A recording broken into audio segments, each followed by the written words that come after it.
Hi, I'm Professor Beck Strah. And I'm Professor Eric Bronson, and you're listening to Prison Breakdown. 2, 3, break! Hate to spoil his fun, but we're gonna bust out of here. 2, 3, break! I'm locked in here with you. You're locked in here with me. 2, 3, break! I can honestly say I'm a changed man. No danger to society here. God's honest truth. 2, 3, break! I'm not leaving this cell. I'll get out my way. The right way. 2, 3, break! Ahoy, dudes, and welcome back to another action-packed episode of Prison Breakdown. I am Professor Beck Strah, as mentioned at the top of the pod, and I am a former corrections officer out of Washington State, joined by my co-ghost, Dr. Eric Bronson. Ahoy, ahoy. I love it that it's action-packed. Action-packed. This was an exciting episode. I'm trying to get the energy up at the beginning, you know? Yeah. Give the listeners what they want. Absolutely. Well, the energy's got to be up for this episode. You know, we're talking about Alcatraz, and it's Alcatragust. Yeah, it's always up for Alcatraz, right? I mean, we don't need energy drinks today. I mean, that's just but we've had them. We have? You had one? The Royal I did. Oh, okay. That sounds good. That sounds good. And we see producer Britt out there in Seattle has his right now with him. Indeed, I do. I'm drinking the Hail Corporate here, the Ghost Warhead Sour Watermelon. That's the Shout out best. to both those companies, Warheads and Ghost. Never had one of those. What? Eric, go run, don't walk. You never had a Ghost. If you like sour things, it's like the most sour thing. It's really. I can't stand sour. Oh well. Oh, well, never mind then. Yeah, This is right. Somebody ruining our party, raining on our day. Enough for everybody. There was like a dog growl there. That was something. I will say I've had a Warhead as an adult somewhat recently. I hadn't had one in, 20 years, and they are awesome. I'm actually a fan of the candy. What is a Warhead? Producer Britt, would you like to explain? Yeah, it's what Joe Biden is sending over to Israel. Hey, Politics. Is it like it's a bigger version of like a lemon head? It's kind of like a lemon head, but like way more sour and bigger. Yeah, so it's like a hard candy with like kind of a gooey center, but like the outer shell is incredibly sour. Okay. Yeah, I'm going to pass on that. Although, when you use the word gooey, that's intriguing.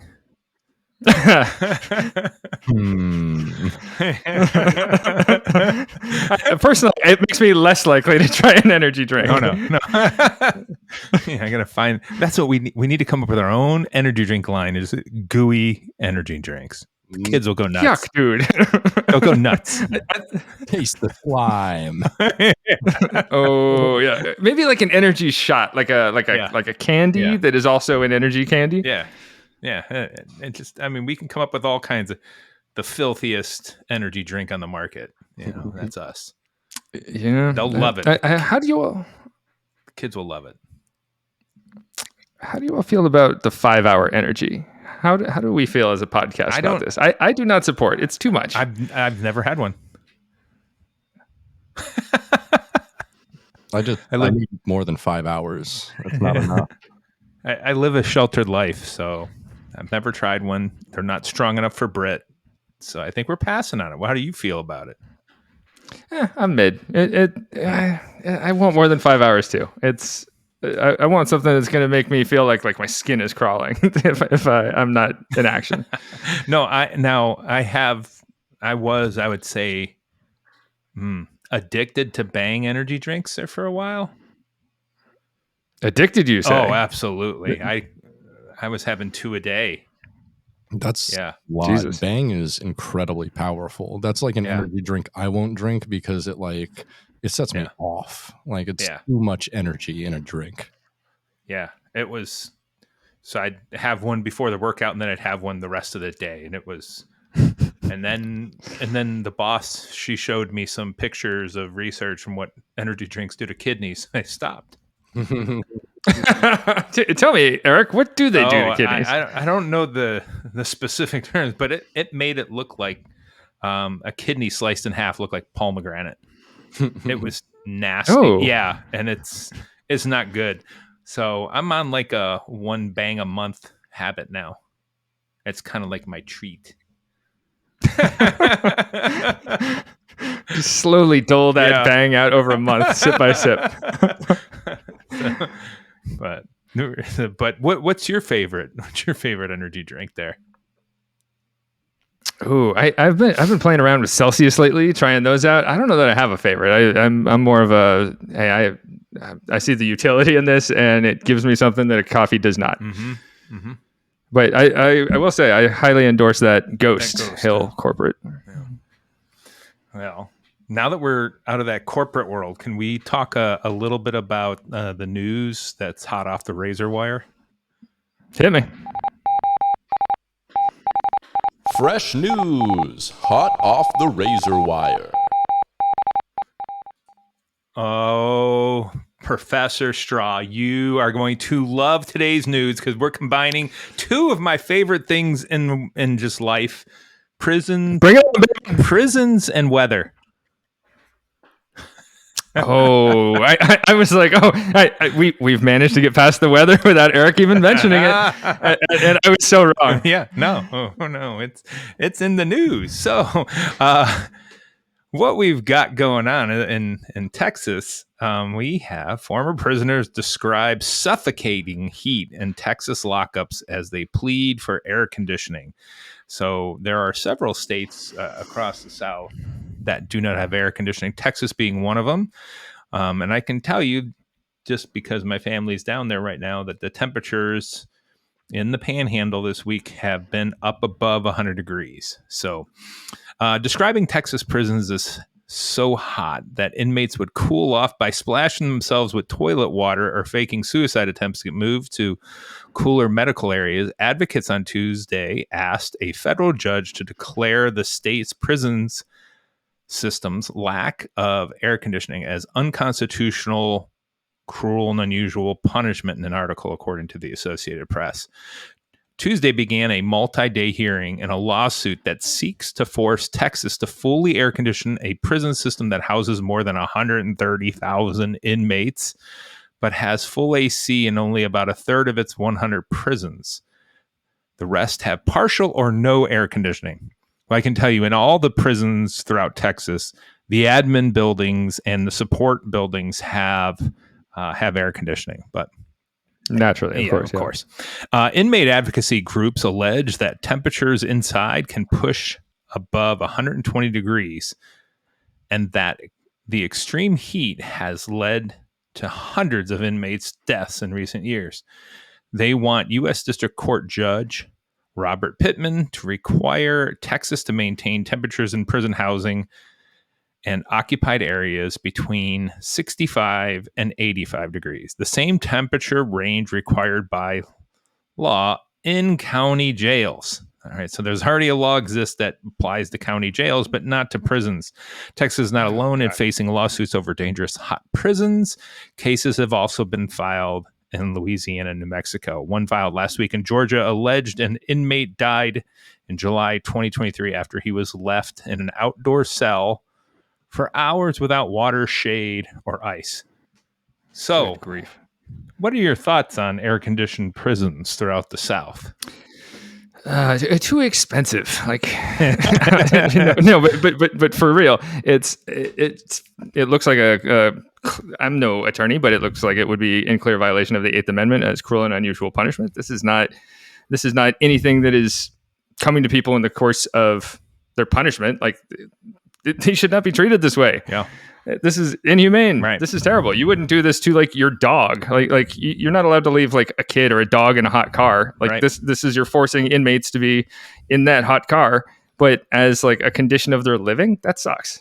So I did a significant amount of my research were interviewing inmates throughout the South, specifically in Texas and in Louisiana, on units where they did not have air conditioning, or where inmates lived in units where they didn't have air conditioning. Now, when I was in there, they of course stuck me in a building with air conditioning, and I always found it quite interesting that inmates would show up. Just for just so the purposes of understanding what would happen is that I would get a list of inmate numbers, and we'd just go in order of those numbers that were pulled for me to interview.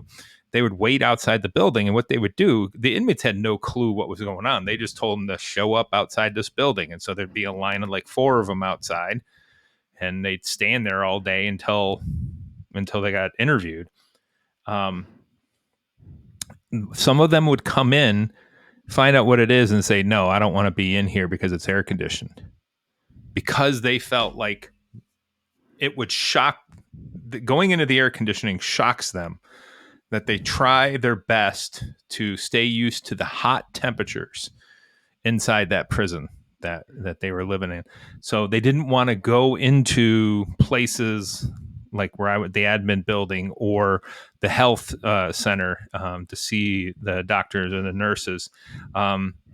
They just felt like, because then that would remind them how awful it is where they were staying. So they just wanted to go back to the unit and sit and suffer in 120 degrees. Or now the 120 degrees is no exaggeration.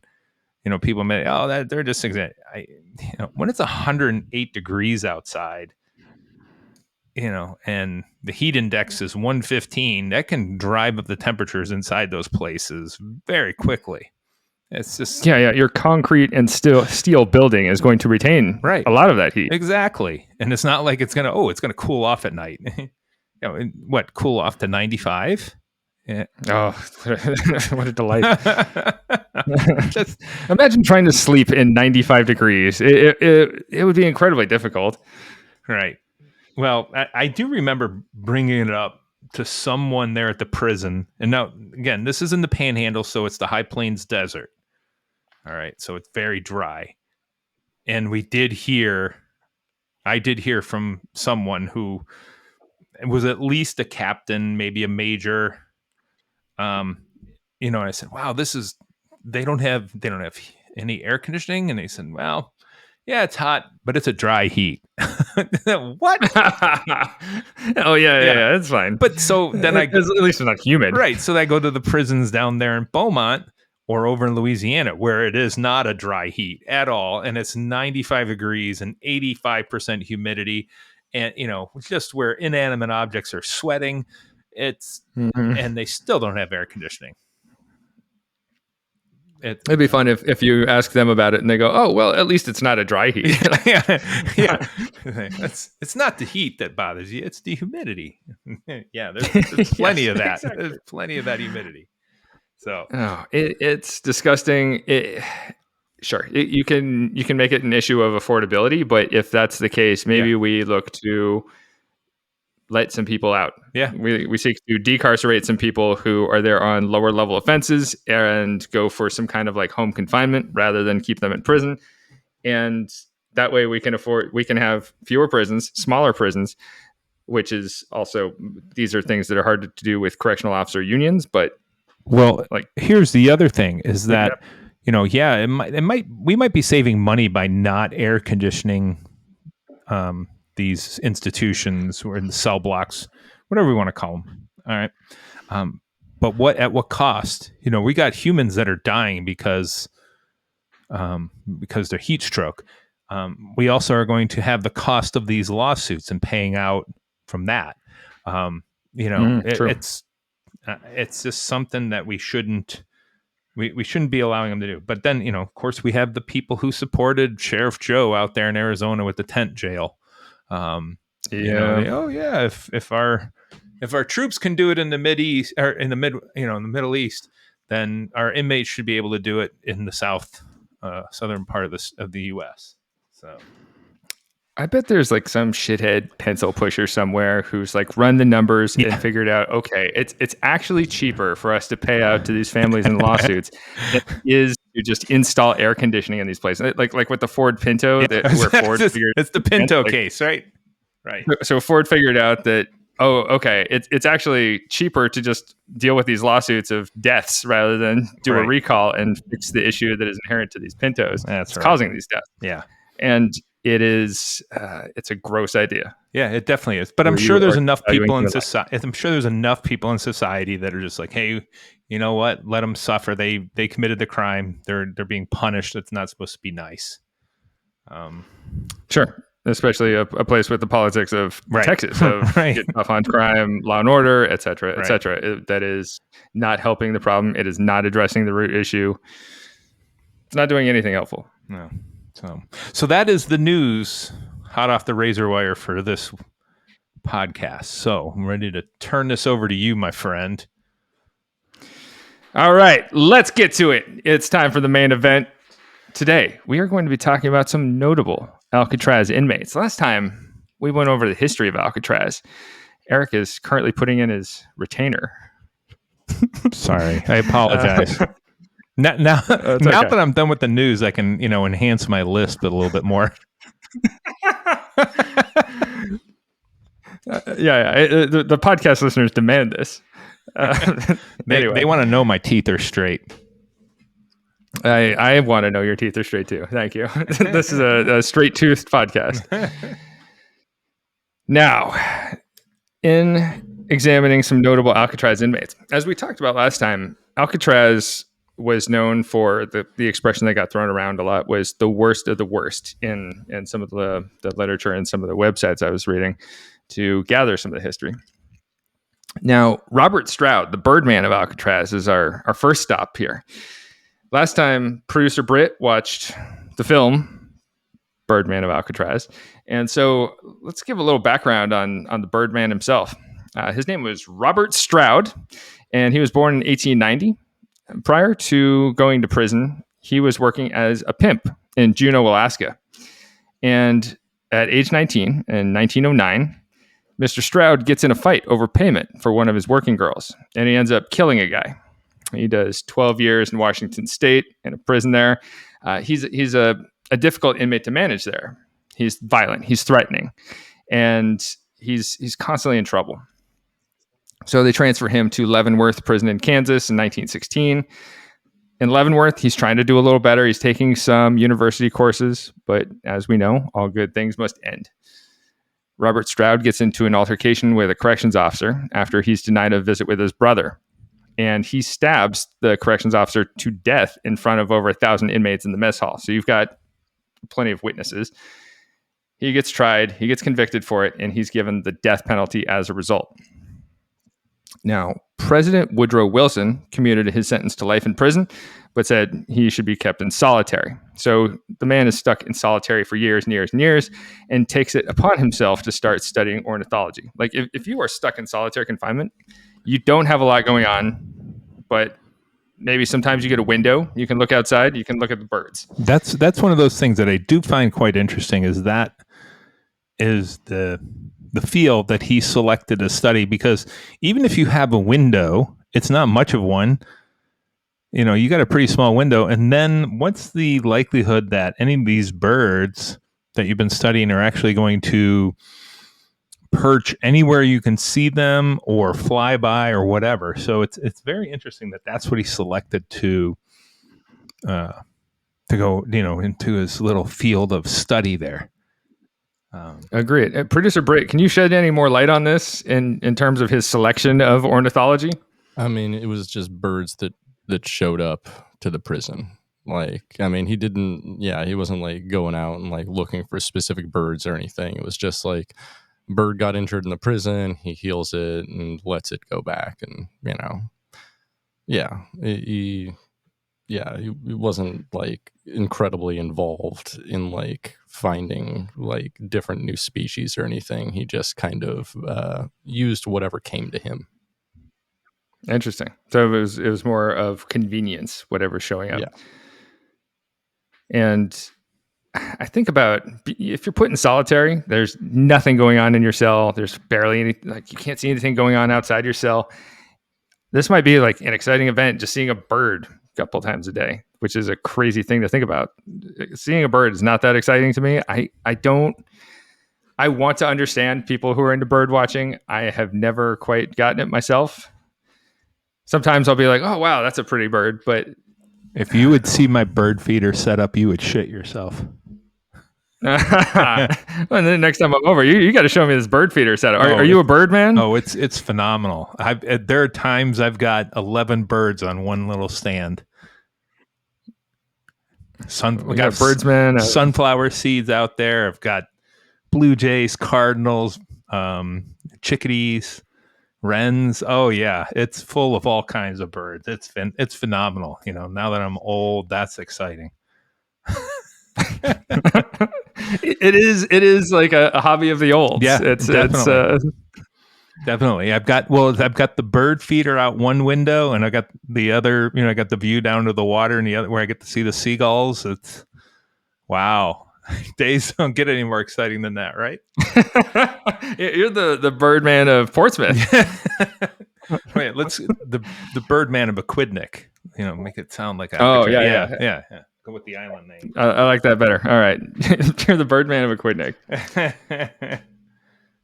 So like my esteemed co-host, our guy Robert Strah, he's raising birds. He's gathering lab equipment, and he's actually studying bird diseases and bird breeding in prison. And he wrote a lot on it, and some of his writings even got smuggled out of the prison and compiled into an important work in the field of ornithology, which is called Stroud's Digest on the Diseases of Birds. It gets published in 1943. But I'm getting a little bit ahead of myself.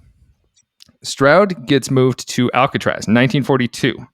And in Alcatraz, the powers that be said, okay, Stroud, you can continue your research, but forget about publishing. You're not allowed to do that.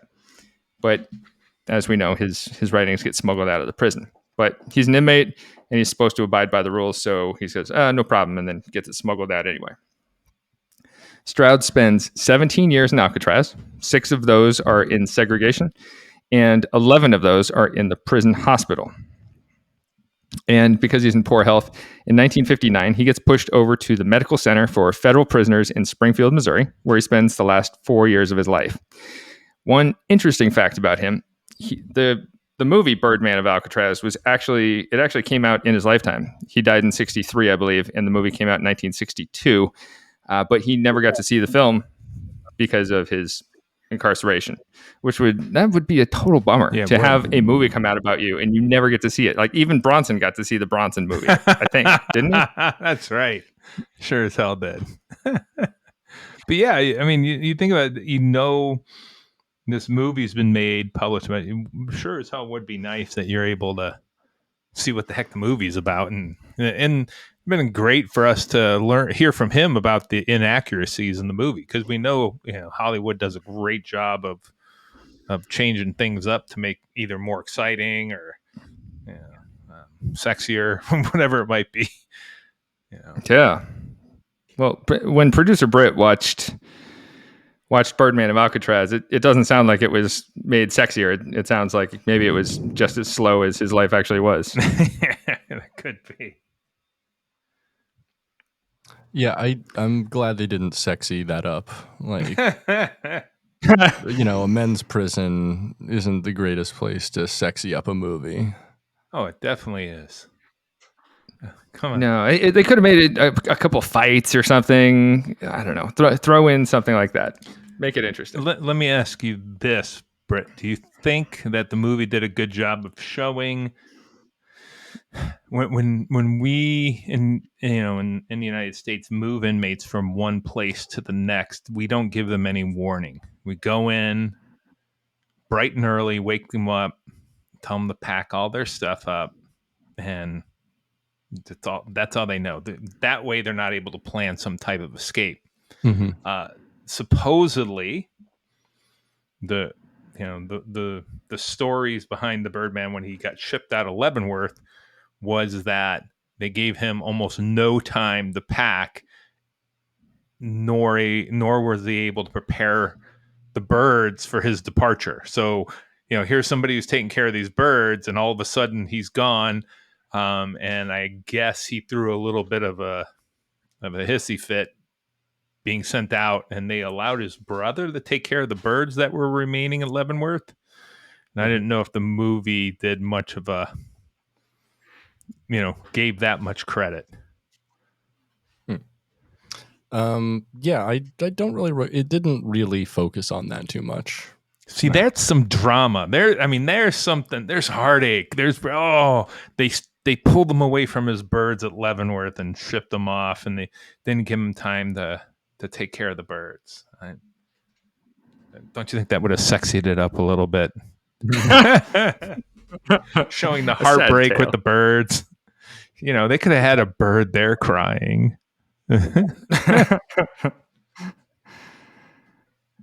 Now, the next stop on our Alcatraz tour of inmates. Let's talk about a little-known figure named Al Capone. Yes. He lived from 1899 to 1947. Al Capone was well known for his involvement in organized crime. The man was arrested a number of times over the course of his life, including for charges like contempt of court, carrying concealed deadly weapons, tax evasion, and prohibition charges.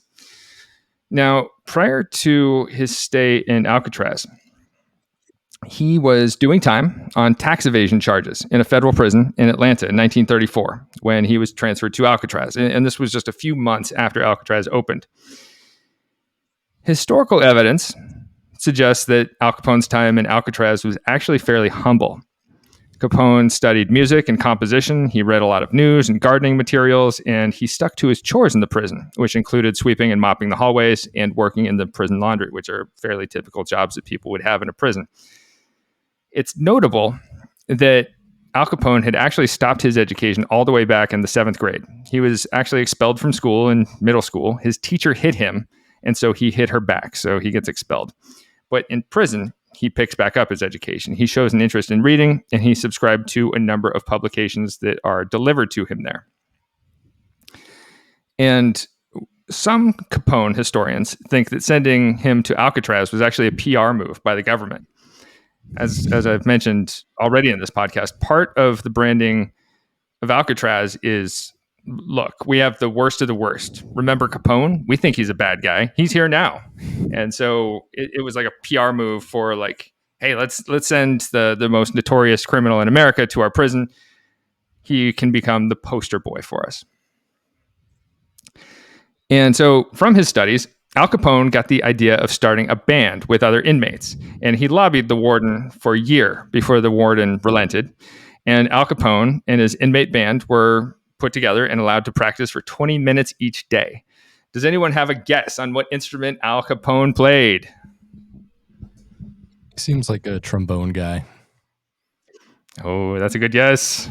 Eric, what do you think? Well, since Tommy guns and machine guns used to be carried in violin cases, I was going to say the violin. The violin. You actually come somewhat close. Not for his first instrument. He played the banjo at first. Nice. Nobody would have guessed banjo. A totally obnoxious instrument. Producer Britt had one for quite a while. And let me tell you, it went from funny to very annoying. Instantly, huh? Just overnight. Nah. It's something else. I mean, it's also probably compounded by the fact that I don't really know how to play the banjo. Do you still have a banjo? Yeah, it's sitting in storage right now. Oh, tight. Yeah, it's probably the only thing I have left that Grandma ever gave me.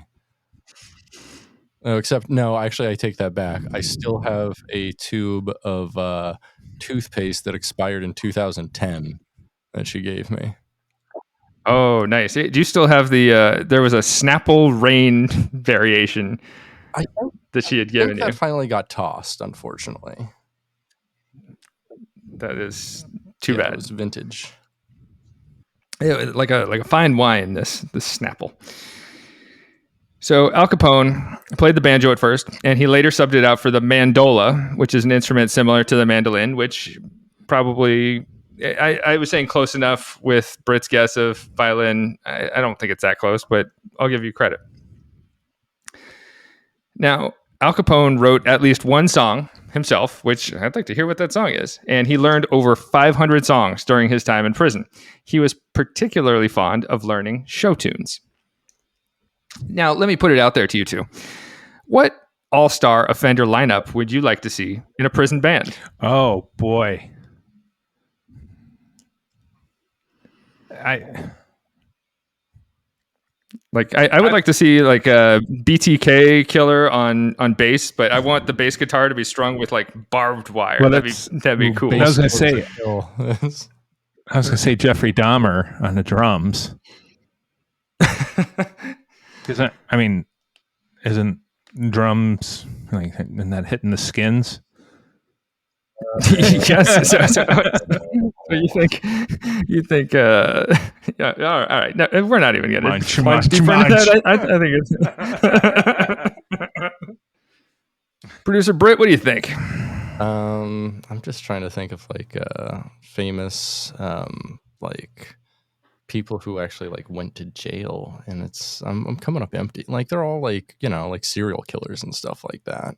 Right. Yeah. Ooh, how about convicted felon Donald Trump? Ooh, but he there's no way he cares. He does not care about the arts. I want him on vocal. He likes to hear himself talk. I'm sure he'd love to hear himself sing. I figured we'd put him on a tuba.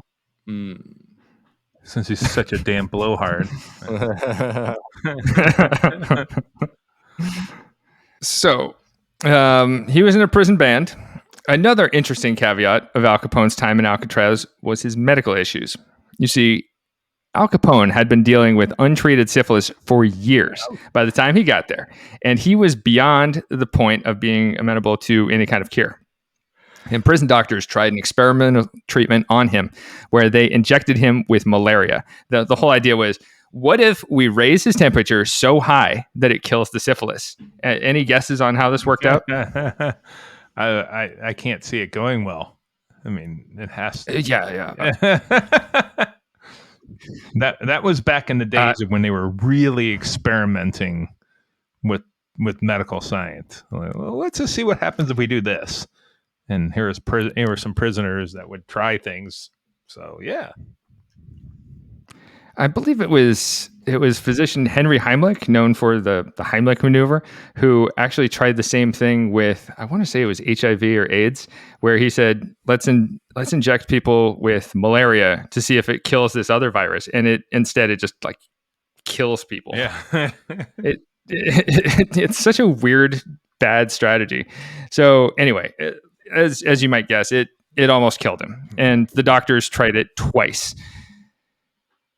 Anyway, untreated syphilis was destroying his brain, and his behavior became totally unpredictable over time. Some days, Capone would be lucid and having no issues. Other days, he was an angry lunatic. And I don't know. I think about it, it would be an interesting mixed bag if you have syphilis and it's eating your brain. It makes every day like a new adventure. It's a little more unpredictable. It's like shaking up a bag of venomous snakes and like, do I get bit today? No, we're going to be okay. But you can be a presidential candidate, right? With brain-eating bugs, brain-eating worms. Oh, yeah. Yes. You can apparently hit a bear and leave the dead bear in Central Park. You can... what else? This man has so many weird things about his candidacy. Yeah, we're talking about Robert F. Kennedy Jr. But yeah, the one and only, baby. Strange man. Absolutely. It's weird. I still see like RFK signs around. I wonder if these people who put up the RFK signs are embarrassed at all by his behavior, and like who still sees him as any kind of viable candidate. I don't know. I'm not sure. Absolute wackos. Wackos. Now, Capone, he eventually gets released from federal prisons in 1939, and he goes to his home in Palm Island, Florida, where he's in and out of sanity until his death in 1947 at age 48. And he died from untreated syphilis, of course. Now, we're going to move on to talk about George Machine Gun Kelly Barnes, who lived from the years 1900 to 1954. If we are talking about Machine Gun Kelly, I should also address our modern day Machine Gun Kelly, who I will loosely call a musician. Are there any musicians who are less cool than Machine Gun Kelly? So, confession here. That's my nickname at work. Oh, I could see that. Yeah. Yeah. Why? Why is that, producer Brett? Probably because I'm tall, tattooed. I got blonde hair. I'm youngish, and I was married to Megan Fox. You've really styled yourself after him. You dumped her, huh? Kicked her to the curb. Beat it, lady. Now, the original Machine Gun Kelly was nothing like this uncool musician of present day, or like producer Britt, the cool musician of present day. He was a well-known bank robber and kidnapper with a nickname associated with his favorite weapon, the Thompson submachine gun. Now, in the 1920s and 1930s, Kelly was this self-employed bootlegger and liquor smuggler. He had a number of run-ins with the law for his activities, his illegal activities, that is.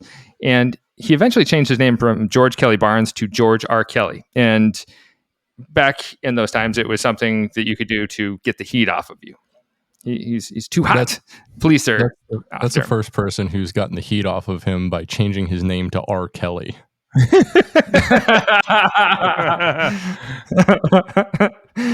That was fantastic. You have redeemed yourself, Machine Gun Kelly.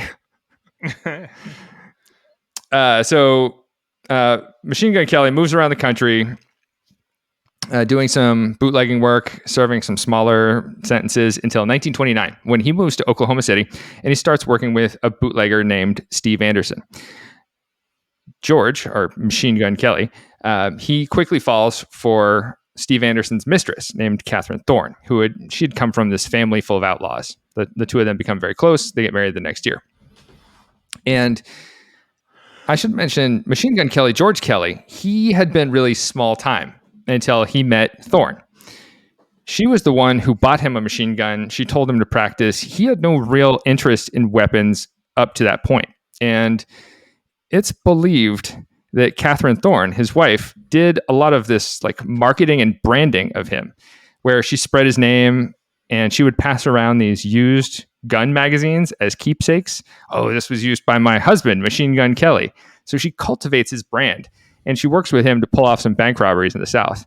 It's such an interesting idea that we never really see applied to offenders all that often, right? Yeah, exactly. I mean, it's pretty similar, right? Same type of idea. Same type of idea. Often offenders don't come up with their own nicknames. Right. I remember talking to we had a guy, an FBI agent, join our class once, who he was in charge of like the bank robbery division in Washington State, and he was telling me that they would identify these bank robbers and give them nicknames to make them more recognizable to the public. Yeah. But the offenders themselves don't often come up with these nicknames. No. Well, it's kind of like nickname. I mean, in general, but you don't get to pick your own nicknames that, society gives them to you. Right. Especially if they're good ones. Yeah, right? Like producer Britt, who is now producer Machine Gun Kelly. Machine Gun Kelly, yeah.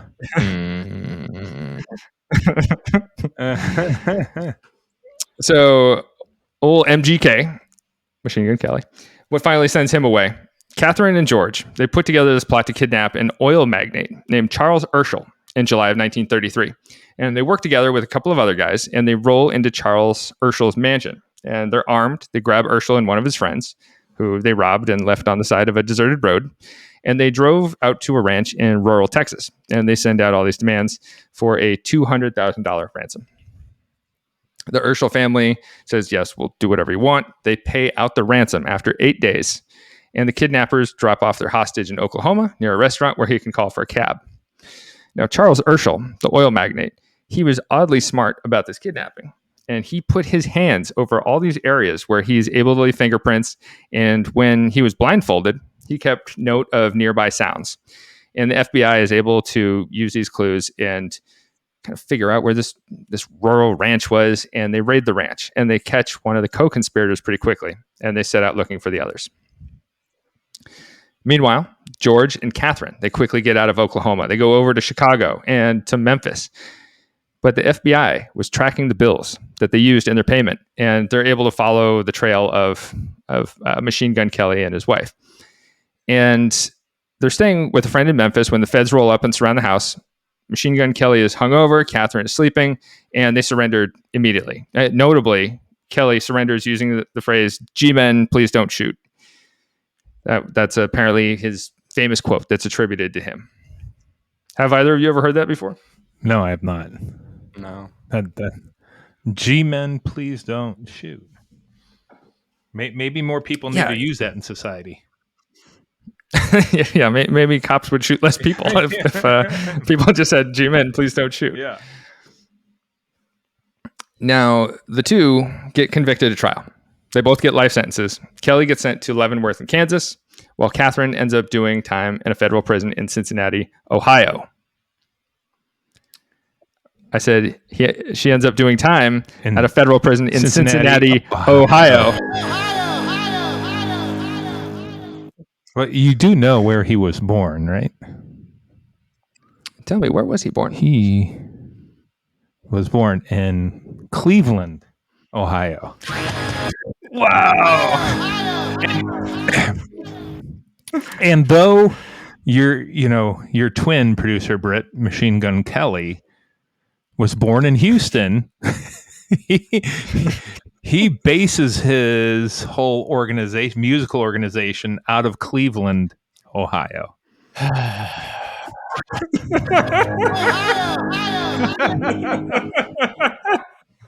Never gets old. No. So Kelly's at Leavenworth. He becomes a notable figure. He's like boastful of his crimes around other inmates, and he starts telling prison officials, "Hey, I'm going to escape. I'm going to get out of here. I'm going to break out my wife." And prison officials are like, "Hey, no, you're not. We're going to send you to Alcatraz." So he's gone. He's shipped out. And I mostly told his story in advance, his crimes and what happened there, because his time in Alcatraz is not the most notable. There are a few items to mention, though. Warden Johnson, the warden of Alcatraz, did consider him to be a model inmate. He was known by other inmates for being a blowhard. He would often brag about murders and robberies that he had never committed. And he served a lot of his time pretty quietly. He seemed to feel remorse for his crimes, and he felt that his wife and other accomplices were treated too harshly for their crimes. His cellmate said every night Kelly would accuse him of snoring and would hit him with a magazine. And he held jobs such as altar boy, working in the laundry, and having an administrative role in prison industry's offices. And he's not well known for this, but he was the drummer in Al Capone's band. Oh, that's pretty cool. That is very cool. Imagine getting to see that band. That would be something very weird. Or to have any recordings of that. Al Capone and Machine Gun Kelly in the same band. Holy. Yeah. That would be like seeing like Manson. Oh, there's a guy that's somebody should have mentioned Manson. I changed my answer to Manson. Now, well, Manson wouldn't have been in the band. He would have been the producer. Right? Yeah. He didn't actually commit any of the murders. He just orchestrated them. That's true. Yeah. Producer Britt, you are our Manson. Geez, thanks. So, hey, Manson's a little bit better than Machine Gun Kelly, don't you think? Boy, that's a tough one. I mean, his music, yeah. Helter Skelter. Didn't Manson actually have a bunch of unreleased recordings, or maybe even released recordings? Yeah, so that's a reason that he sent those folks to Sharon Tate's house. Is before that, it was the house of a producer for the Beach Boys, and he tried to sell his music to the producer, and the guy's like, "No, I'm not into it." And so it's thought that he sent his gang, his family, out to kill the producer and not the other people for rejecting him. I totally forgot about that. Yeah. Sharon Tate she wasn't the target, No. right? It was the Beach Boys unfortunate crew. victim. Yeah. Were his recordings ever made public? Do you know? Oh yeah, they're available. They're all right. They're kind of like wall of soundish folky music. They're not bad.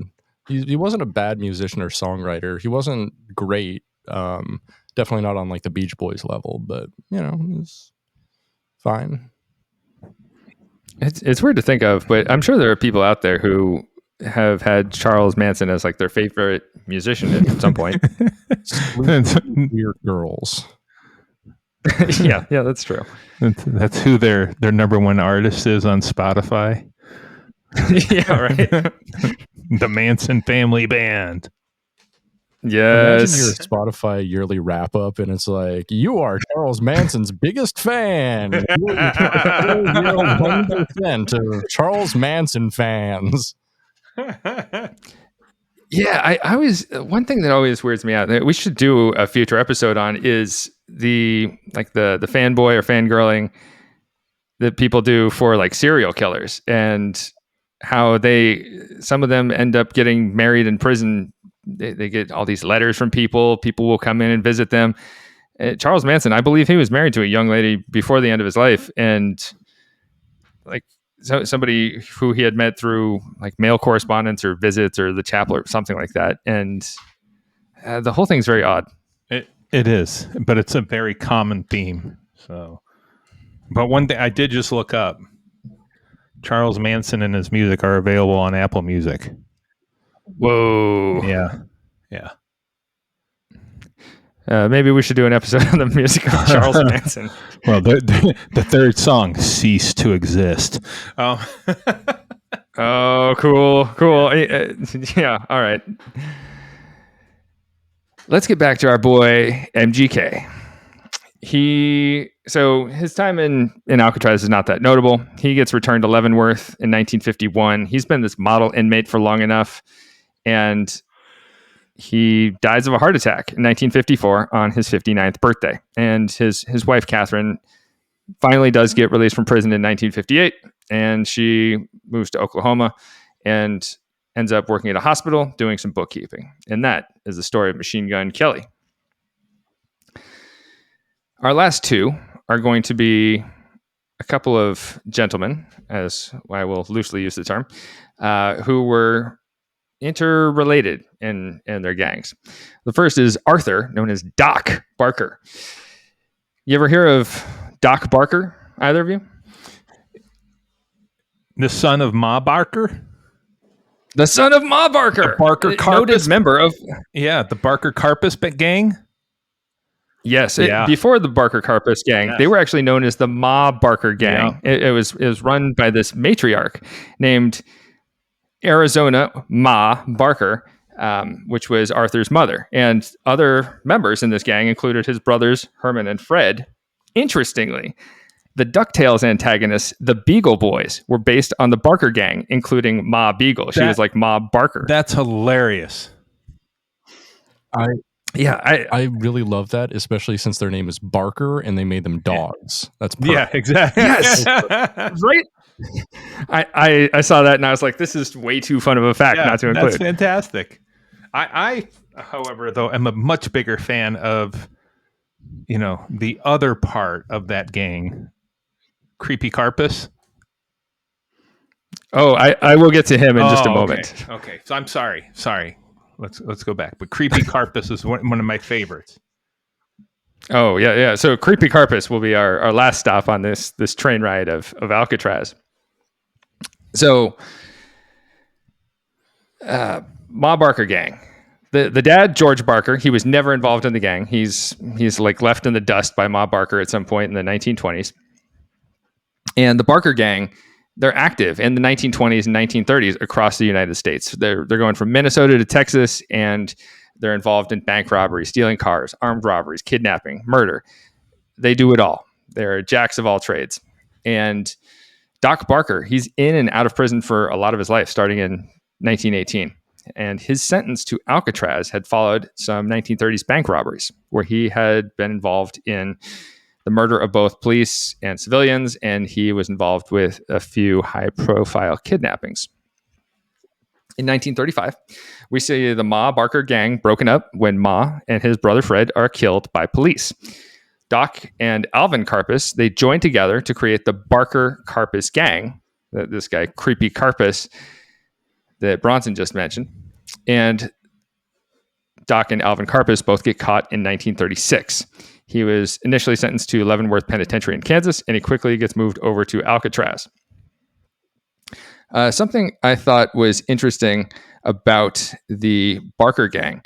There's some accounts that suggest that Creepy Karpis was actually the ringleader, and Ma Barker was more of a figurehead and didn't actually take a part in the crimes. It's even been suggested she just wasn't involved at all, but her involvement was more of a PR spin from J. Edgar Hoover to keep the FBI's image untarnished after Ma Barker gets killed by FBI agents when she was 62 years old. Interesting. Like if you're killing like a 62-year-old mom, maybe it doesn't look that good for the FBI. So they're like, she's the gang leader. Right. And that way you get to keep your hands clean. Yeah. So Doc and Creepy, they get caught, and Doc is sentenced to Leavenworth Penitentiary in Kansas, quickly gets moved over to Alcatraz. And in Alcatraz, Barker was housed on the segregation unit for being, of course, a troublemaker. And together with 4 other inmates, Doc plans out an escape. Every day, they would saw through prison bars a little bit more, and they would cover up their work with putty and with paint, and they would hide their escape tools in an unused cell. And so they finally find a foggy night in January of 1939, and they decide to make their escape. And Barker and his associates, they find their way out through the broken bars, and they make their way to the beach, trying to get away from Alcatraz, trying to swim or raft themselves out of there. And with one of the other escapees, Barker says, okay, I'm going to try and swim. So he tries to swim to land. He gets pushed back by the tide. And they say, okay, backup time. And so they tear up their shirts into scraps of fabric and tie together some driftwood, trying to make this raft, this makeshift crude raft to get to land. Unfortunately for these escapees, the fog clears and they get spotted before they could even get in the water. And the escapees, they're ordered to stop. They're ordered to put their hands up. And they don't stop. They keep working on this raft. They're going, we got to get out of here. We got to try and escape. We're just going to be in more trouble if we get caught. And Barker ends up getting shot by the guards in the head and in the legs, and he dies shortly thereafter from inflicted wounds. And in the hours following the escape, Barker was posted in the hospital. He's receiving a blood transfusion, and he's asked about the escape. And Barker says, I'm a fool to try it. I'm shot all to hell. And then he dies from blood loss. Yeah, you gotta figure back then when, we weren't that great at stopping bleeding. You get shot in the head and the legs, you're not going to make it.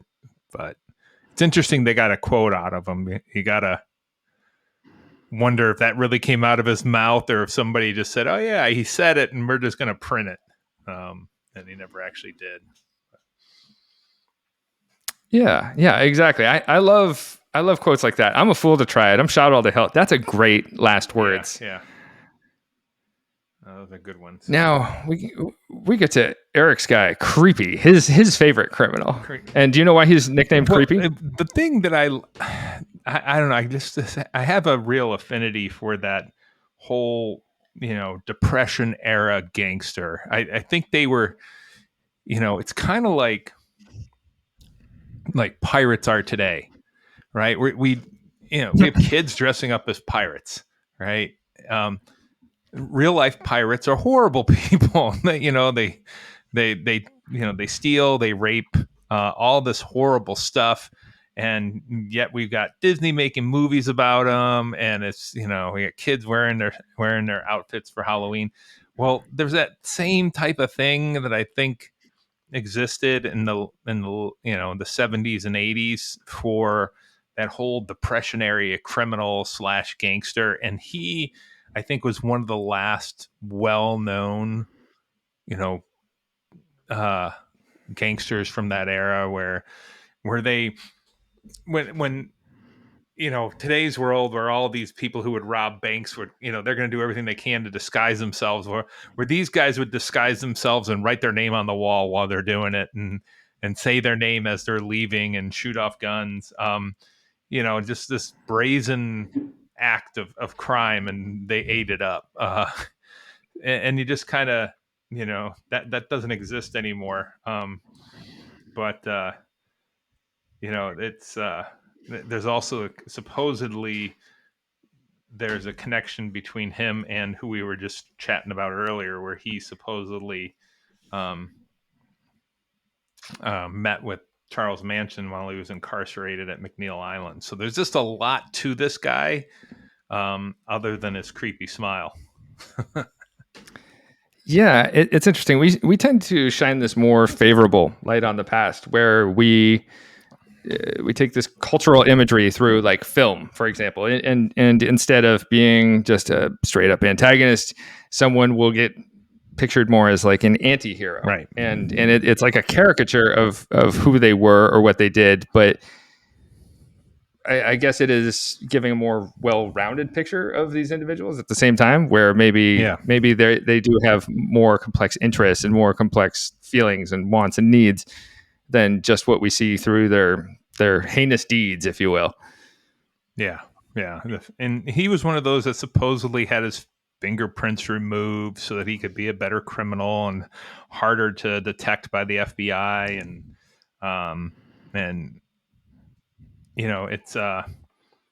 it's funny how we do that with society, that we glorify these people that were, because he was one of those few individuals that was given that title, public enemy number one, by the FBI, and Hoover actually caught him, I believe, captured him. And it was so, just all of that goes with it. And just, talking about culturally, we do, looking back historically, it's amazing how much people will glorify individuals like this. But yeah, it is interesting.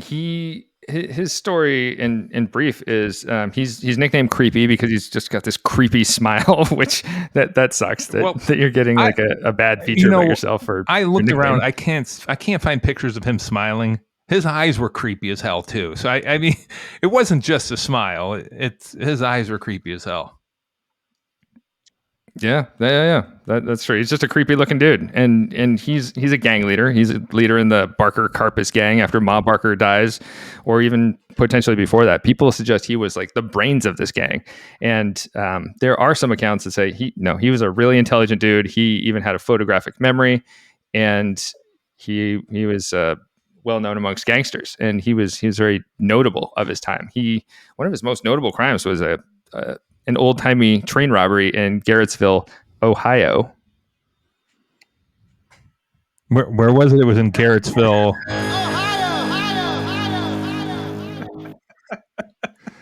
Thank you. And there's a reason why it's called the heart of it all. Man, we just can't get away from that state. Wait, do people call Ohio the heart of it all? That's a stupid state motto. I hate that. That is stupid. The heart of it. Well, it's because it looks like a heart, right? No, I hate that. Yeah, and it's in the center. It's well, if you turn the map around, it's kind of in the left center of the country. If you're looking at it like upside down. Well, again, so that it's the heart.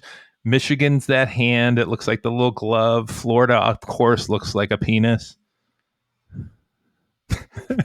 Yeah, but we never use like the glove of America for Michigan. No, that's just if you want to identify where somebody's from. And so you're like, oh, I'm from Detroit, which is right here. Oh yeah. I love people using the hand to do that. Oh yeah, it's good. Yeah. So as Eric had mentioned, Karpis was actually one of 4 offenders ever named by the FBI as public enemy number 1, which they could not have all been public enemy number 1. Maybe they're not active at the same time, but the others were John Dillinger, Pretty Boy Floyd, and Babyface Nelson. All 3 of those guys were killed before they could be arrested. What a crew, Karpis though. Was not. What a crew of gangsters. I mean, those are some of the historically most well-known gangsters ever in American history. Oh, for sure. They've been immortalized since by just film and culture. Yeah. And as for Karpis, when he does get arrested finally through all these crimes. He's arrested and he's tried for kidnapping William Ham Jr., who was the president of the Ham Brewing Company. And he gets arrested, and he's arrested by Hoover, who had never actually made an arrest before. And so he's in New Orleans, and Hoover gets called out to New Orleans because they know Karpis is in the area. And so he wants the front page. So he grabs Karpis out of a car before Karpis can reach this gun nearby. And none of his agents nearby had brought handcuffs. So Hoover goes, "Put the cuffs on him." And the agents go, nobody brought cuffs. So they had to tie Karpis up with an agent's tie. That's fantastic. Yeah. But his capture and Hoover's involvement and the media publicity really significantly boosted his popularity. And so he gets sent to Alcatraz. And Karpis serves his time in the culinary department there as a baker and a cook. And he stays incarcerated even after Alcatraz eventually closes. And he's transferred to McNeil Island in Washington State. During his time incarcerated, he was a model prisoner. He was allowed to work as an office assistant. He had housing outside of prison walls, and he even gave public prison tours sometimes, which would be awesome to get like a notorious inmate to give you your public prison tour. He's eventually paroled in 1969. He's deported to Canada because he's not a U.S. citizen, and he spends the remainder of his life giving interviews, appearing in beer commercials, and he writes an autobiography. In his final years, he moves to Spain, and he dies of heart failure in 1979. Creepy Karpis holds the distinction of being the prisoner held for the longest amount of time in Alcatraz. He lived on the island for 26 years in custody.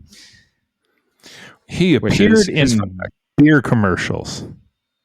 Wouldn't that be cool to like pivot from, hey, I'm a kidnapper and a train robber. Now I'm in beer commercials. That's shocking because it's kind of I think it was kind of a recent thing where we start to have criminals, people who have been convicted felons who could be in commercials or represent companies nowadays. But I mean, hell, we got one running for president. But someone like Mike Tyson, who's a convicted sexual offender, right? Yeah. Wasn't it sexual assault that he was I believe convicted of? I'm trying to make sure I have the right info. I'm almost certain it was a sexual assault. And he's everywhere, right? He's everywhere in Hollywood and on commercials. It's, so obviously people have forgiven him. And so I guess it's not that new of an idea. If we got Creepy Karpis showing up in beer commercials when he was living in Canada after he served all those years. Yeah. And since his major crime that he was arrested on was kidnapping the president of a beer company. So I was not able to find any information on what company the beer commercial was for. And I tried to find the beer commercial itself, could not find it, but I wonder if it was for a competitor. Wait a second. He kidnapped the president of a beer company? Of a brewing company. Yeah, the president of Hams. Holy shit. That's so interesting. Pretty cool, right? Yeah. Yeah. So that's all I've got on the notorious inmates of Alcatraz. Let's pivot. I've got a library lockdown. Eric, do you have any? No, I sure don't. So it's library lockdown and movie minute. Library lockdown. Library lockdown. Come on in and take a look, 'cause it's time to review a book at Library Lockdown. Library Lockdown. Library Lockdown. Library Lockdown.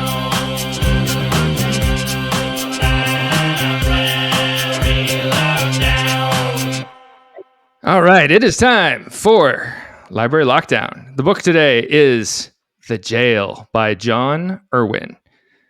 Now, this is a classic book in criminology. And in this book, John Irwin, who had done time at some point in his life, he's a notable criminologist. He had done time for, I believe he knocked over a gas station.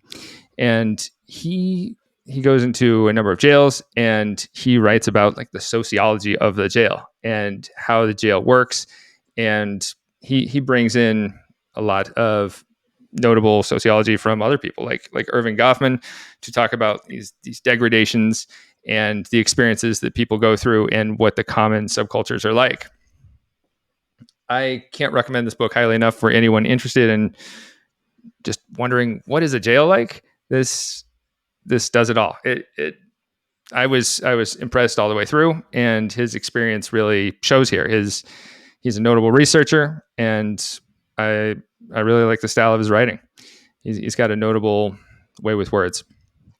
Bronson, have you read this one? Yes, I have. It's a fantastic book, and not just to understand jails, but all of corrections and the criminal justice system. So for individuals who are interested in exploring more about how we punish people in society, Irwin does an amazing job of analyzing the reason, or at least attempting to approach why certain people end up in the correctional system or the criminal justice system and stay there versus others who do not, for committing similar types of crimes or the exact same crime. So an individual is, I'll never forget where he's talking about bringing people in to the criminal justice system, and specifically jails, indoor prisons, because of who they are, what they look like versus what they did.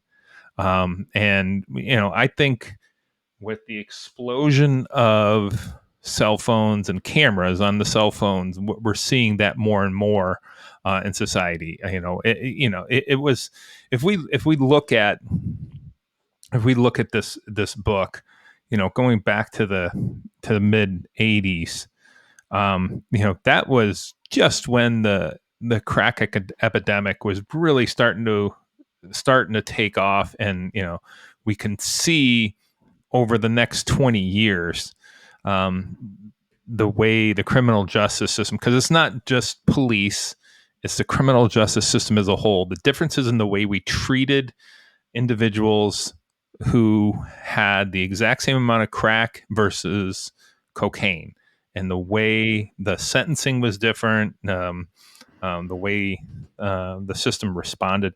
And I think Irwin did a phenomenal job of pointing that out, because he talks not just about the jail and what it does, but also the class system that exists in society. And as a sociologist, I love this stuff. So it's a great book. Yeah, absolutely. Yeah, it's a great book. He talks about these folks as he calls them the rabble class. Yeah. And instead of doing anything that's really socially harmful, he talks more about like, we see these people as undesirables in the greater public, and thus we end up with these laws that are particularly meant to incarcerate just these people because we don't want to see them in public. And it's a scathing commentary on the criminal justice system and how laws are made and who gets locked up. So 5 soups out of 5 soups. That is fantastic. Definitely a 5 soup out of 5 soup book. Wow.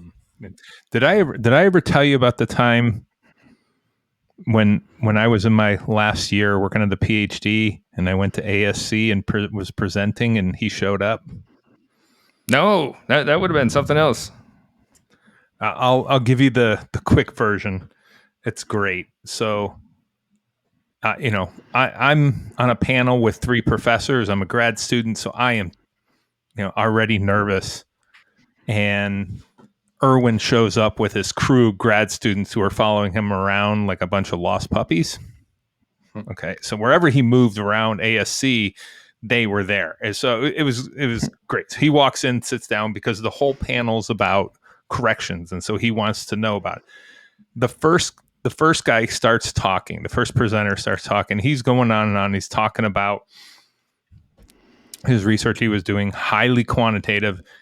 He's into this about 3 minutes, and all of a sudden Irwin raises his hand. And as you know, as going to these conferences, generally when we present, you're uninterrupted during the presentation of your research, and questions are wait till the end. Questions are waiting. Yeah, he doesn't do that. You can just see the disappointment in Irwin's face. He sticks his hand up, and the guy goes, and everybody knows it's him. Goes, Professor Irwin. He goes, is this just numbers, or are you going to get to a point here? And I just, again, first interaction that I've had with the guy, and I just, my heart starts pounding. He does the same thing to the second and third presenter, just tears them apart, just destroys them. Just this. The third guy who went, he's just like, what do all these damn numbers tell us about anything? What are you telling us about it? This isn't real. You're just giving us numbers. So at that point, I didn't know. He detests quantitative research, hated it, right? He just thought it was pointless. My piece, this was what I was doing for my dissertation, was qualitative. And I didn't know I was going right down the right place. So I start talking. I go ahead and I'm petrified, terrified, flop sweats. It was you should be awful, absolutely right, because John Irwin's there, just destroying people. And I go through. He has his arms folded across his chest. Now maybe he knew I was a grad student, so he's like, I'm gonna give this guy some. I finish, and he immediately starts clapping very loud. And of course, that signals to his minions to clap as well. And he makes this statement. He goes, "Sir, I just want to thank you for contributing a real piece of research to this conference." And he came up afterwards and gave me more and it had nothing to do with what my paper was or anything like. It's just that he hates he hated quantitative, and he loved qualitative research. But yeah, so that was my interaction with him. It was fantastic. So that is wild. Yeah. It's such a weird phenomenon where in criminology, as I'm sure it is in other fields, there are people who you are wowed by. Like they walk into the room and you hear whispers like, "Oh, that's so and so," and they're very notable in the field, and then even a very educated person outside the field would have no idea who they are. Right. The most famous criminologist is someone that I guarantee producer Britt has not heard of. Right. Because right. Why would you? Right. Good well, we've a bunch of us have always we've joked around in our academic fields that we can't wait to write the next article or book that nobody's going to read. Yeah. Because the only people who are going to pick it up are the 3 or 4 people that we force to do it. And no one's going to read it. It's for us, by us. Right. It is. So we can secure our job.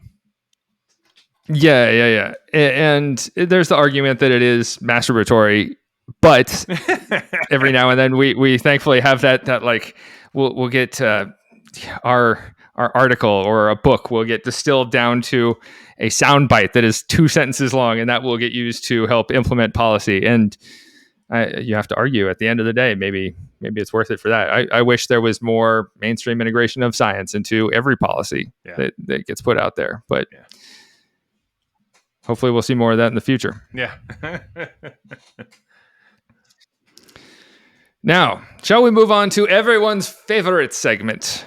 Producer Britt, Let's get there. hit it. Movie minute. Movie minute. 60 seconds with producer Britt to talk about movies. All right, let's put 60 seconds on the clock.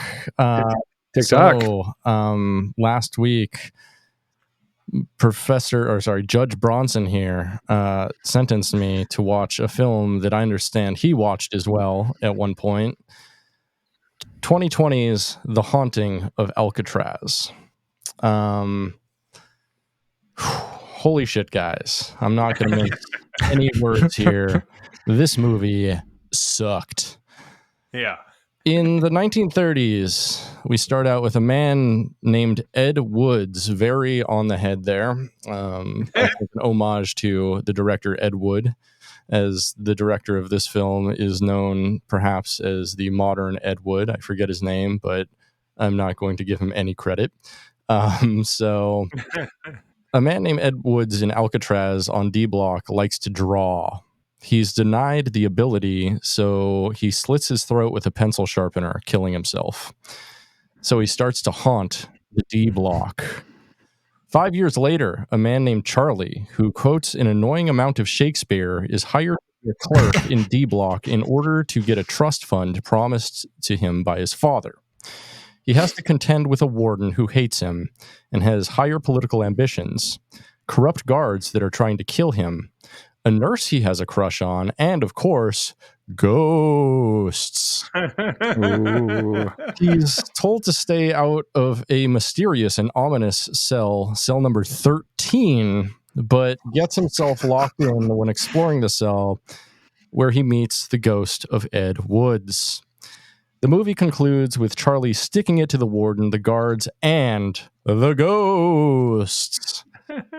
This movie sucked severely, and the only part I enjoyed was this line. As Shakespeare himself might have said, fuck it.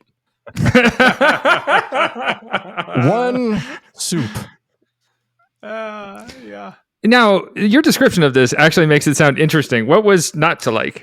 It was slowly paced. There was a total of, I think, maybe like 9 or 10 actors in the entire film. And it wasn't like a bottle film. It was just, hey, we can't afford extras.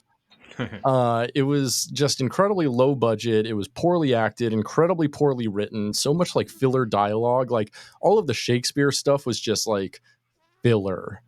And it was just bad. Yeah. Like Bronson, you watched it. Why don't you post your two? It's been a few months since I've watched it, but it's memorable because it's just pure garbage, entertainment. There was nothing. Like, hey, here's an Alcatraz movie. Of course, I'll watch it. It was awful.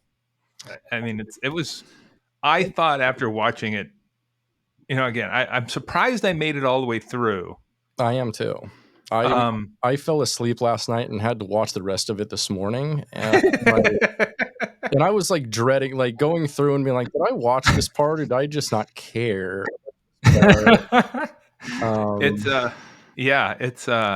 It was without a doubt one of the worst movies I've ever seen. Yeah.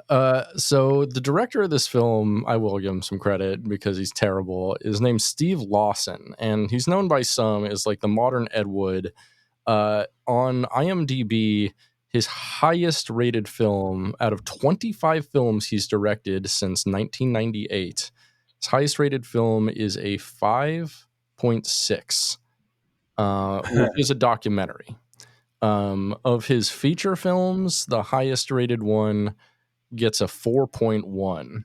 Let me give you some of these titles here. So we got Ship of the Damned, Wrath of Dracula, Ripper Untold, and Ripper's Revenge. Ooh. The Mummy, Resurrection, The Fourth Musketeer, Bram Stoker's Van Helsing, Hellraiser, Killer Saurus, Nocturnal Activity. So it's just like a bunch of like rip-off films from other like more successful horror franchises. And I don't know, I feel like we might have found a director whose filmography we might want to get into.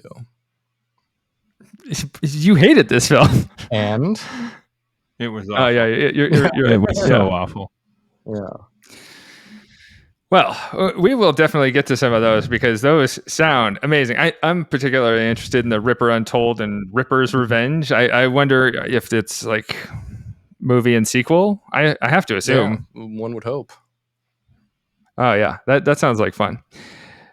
Now, as the presiding judge this week, your sentence for the next episode, you will be watching the 2015 film Sharkansas Women's Prison Massacre. Is Sharkansas? It's Arkansas, but with sh in front. It's a shark movie in a prison. Sharkansas? Sharkansas? Yeah, I was gonna say, is it Sharkansas? It's spelled Sharkansas. So I don't know what it wants to be pronounced as, but it is a Sharkansas, we'll say, women's prison massacre. This sounds dreadful. Yeah, it does. It sounds very dreadful. Oh boy, that is. Oh, I just by the title, we're already down to take off one soup. It only had one to begin with. Yeah, this looks real terrible. Yep, no thank. Oh wow, it's only got 32 reviews on IMDb. It's without a doubt the worst title of a movie ever. It's got Tracy Lords in it, famous actress / pornography actress Tracy Lords. Oh, you know what? So I'm actually kind of interested in this film because it's directed by the same guy who did Chopping Mall. Oh, no way. So, yeah, he's only directed dog shit though since then. Oh wow. Yeah, he does stuff like Dino Croc versus Super Gator. Oh, here's one. I really like the name of this. The Devil Wears Nada. The hills have thighs. The Da Vinci Code. House on Hooter Hill. Oh, jeez. I hope that I have not just prescribed a pornographic film, but I will, let you be the one to figure that out. One of us who hopes that. Ooh, how about the Bear Wench Project? Oh, okay, I'm sorry. This is the best one by far. Invasion of the Hottie Snatchers. Oh, geez. Beautiful. All right. Well, you have an assignment ahead of you, and let's hope it produces something fun. Oh yeah. And with that, shall we wrap it up? I think so. I think we shall. All right. Thank you for listening. Please like, please rate, please subscribe. And until next time, it's lights out.